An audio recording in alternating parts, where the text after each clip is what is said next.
ചൂടിനാശ്വാസമായി മഴയെത്തുന്നു. തലസ്ഥാനമടക്കമുള്ള ജില്ലകളിൽ മഴ തുടരുമെന്ന് കാലാവസ്ഥാ വകുപ്പ് അറിയിച്ചു. ഇന്ന് സംസ്ഥാനത്തെ വിവിധ ജില്ലകളിൽ മഴ ലഭിച്ചു. തിരുവനന്തപുരം, പത്തനംതിട്ട, എറണാകുളം, തൃശൂർ, പാലക്കാട്, മലപ്പുറം, വയനാട് ജില്ലകളിൽ യെല്ലോ അലർട്ടും പ്രഖ്യാപിച്ചിട്ടുണ്ട്. വരും മണിക്കൂറിൽ വിവിധ ജില്ലകളിൽ ഒറ്റപ്പെട്ടയിടങ്ങളിൽ ഇടിമിന്നലോടുകൂടിയ ഇടത്തരം മഴയ്ക്കും മണിക്കൂറിൽ 41 മുതൽ 61 കിലോമീറ്റർ വരെ വേഗതയിൽ ശക്തമായ കാറ്റിനും സാധ്യതയുണ്ടെന്നും കേന്ദ്ര കാലാവസ്ഥാ വകുപ്പ് അറിയിച്ചു. അടുത്ത 3 മണിക്കൂറിൽ കേരളത്തിലെ പത്തനംതിട്ട, ആലപ്പുഴ, കോട്ടയം, ഇടുക്കി, എറണാകുളം, മലപ്പുറം, കോഴിക്കോട്, വയനാട് ജില്ലകളിൽ ഒറ്റപ്പെട്ടയിടങ്ങളിൽ ഇടിമിന്നലോടുകൂടിയ മഴയ്ക്കാണ് സാധ്യത. മത്സ്യത്തൊഴിലാളി ജാഗ്രതാ നിർദ്ദേശവും പുറപ്പെടുവിച്ചിട്ടുണ്ട്. കേരള, കർണാടക, ലക്ഷദ്വീപ് തീരങ്ങളിൽ ഇന്ന് മത്സ്യബന്ധനത്തിന് തടസ്സമില്ലെന്ന് കേന്ദ്ര കാലാവസ്ഥാ വകുപ്പ് അറിയിച്ചു. അതേസമയം കനത്ത ചൂടിനിടെ തലസ്ഥാനത്ത് ആശ്വാസമായി കഴിഞ്ഞ ദിവസം പെയ്ത മഴ ഒടുവിൽ ദുരിതമായി. ഇടിമിന്നലോടുകൂടിയ കനത്ത മഴയിൽ നഗരത്തിന്റെ വിവിധ ഭാഗങ്ങളിൽ വെള്ളം കയറി.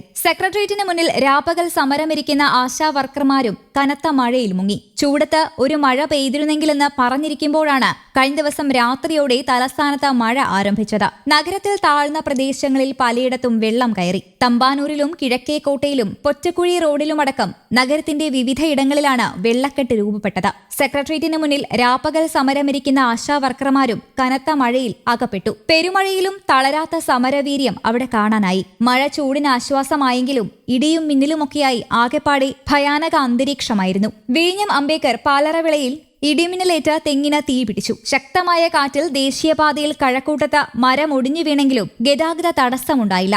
കാറ്റോടുകൂടിയ മഴ ശക്തമായതിനാൽ തീരദേശങ്ങളിൽ താമസിക്കുന്നവർക്ക് കാലാവസ്ഥാ വകുപ്പ് ജാഗ്രതാ നിർദ്ദേശം നൽകി. അതേസമയം അറബിക്കടലിൽ കറാച്ചി തീരത്ത് നിന്ന് 15 കിലോമീറ്ററോളം അകലെയായി ഇന്ന് രാവിലെ ഭൂകമ്പമുണ്ടായി. രാവിലെ 10:55 റിക്ടർ സ്കെയിലിൽ 4.2 തീവ്രതയോടെയുള്ള ഭൂകമ്പം അനുഭവപ്പെട്ടതായാണ് നാഷണൽ സെന്റർ ഫോർ സീസ്മോളജിയുടെ വെബ്സൈറ്റിൽ രേഖപ്പെടുത്തിയത്.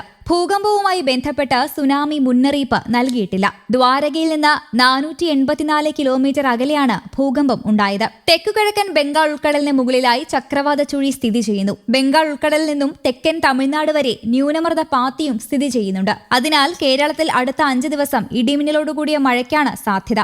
പ്രതീക്ഷിക്കാവുന്ന ആഘാതങ്ങൾ എന്തൊക്കെയാണെന്ന് നോക്കാം. പ്രധാന റോഡുകളിലെ വെള്ളക്കെട്ട്, വാഹനങ്ങളിലെ കാഴ്ചമങ്ങൽ എന്നിവയ്ക്ക് സാധ്യതയുള്ളതിനാൽ ഗതാഗത കുരുക്കുണ്ടാകാം. താഴ്ന്ന പ്രദേശങ്ങളിലും നദീതീരങ്ങളിലും വെള്ളക്കെട്ട്, വെള്ളപ്പൊക്കം എന്നിവയ്ക്ക് സാധ്യതയുണ്ട്. മരങ്ങൾ കടപുഴകി വീണാൽ വൈദ്യുതി തടസ്സത്തിലേക്ക് നയിച്ചേക്കാം. വീടുകൾക്കും കുടിലുകൾക്കും ഭാഗിക കേടുപാടുകൾക്കും സാധ്യതയുണ്ട്.